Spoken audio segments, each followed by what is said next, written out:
पहले अंजना दीदी मैं तुमको प्रणाम करता हूँ, मेरी गांव वाली, और बहुत अच्छा बहन तुम दिल्ली गई इसलिए तुमको सलाम। सवाल पूछिए। नीतीश कुमार शिक्षा को बर्बाद किया, इसलिए नया विकल्प चाहिए। लेकिन ना तो मैं आपके गांव की हूँ और ना मैं आपके गांव की हुई ना, बिना मतलब 20-25 हजार रुपए के लिए बिहार का युवा मुंबई, गुजरात, हरियाणा, बेंगलुरु, तमिलनाडु, केरल तक जाता है।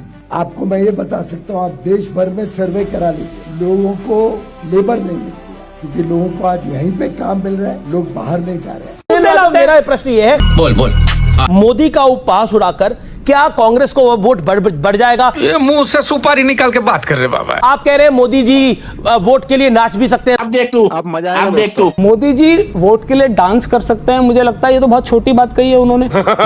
मोदी जी तो वो व्यक्ति हैं जो वोट के लिए अजीत पवार जैसे, जिसे पार्लियामेंट में वो भ्रष्टाचारी बताते थे, 40,000 करोड़ का आरोपी बताते थे, वोट के लिए उसके साथ सरकार बना ली।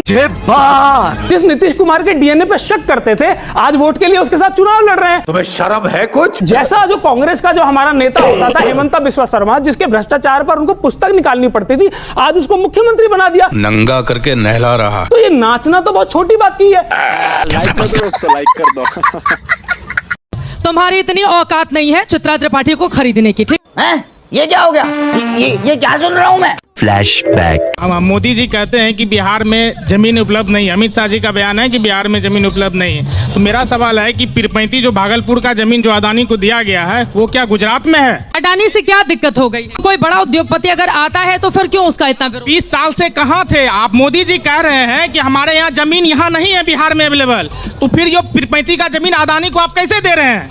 बात तो सही है मैम। आप जब बोले कि 1 रुपया में अडानी को जमीन दे दिया, आपको मैं 1 रुपया देता हूँ कि आप चौक से हमको 4 लाख। भैया तुम्हारी इतनी हैसियत नहीं है मुझे 1 रुपए में खरीदने की, तुम्हारी इतनी हैसियत नहीं है भैया, तुम्हारी इतनी हैसियत नहीं है। न हम अडानी हैं, मेरे पास करोड़ों की संपत्ति तो है नहीं, अपनी औकात के हिसाब से बात होगी। अपना 1 रुपया अपनी जेब में रखिए, ठीक है? और फजीहत करवाना हो तो और आगे आ जाओ, फिर कर देती हूँ पूरा फजीहत में, समझ रहे हो?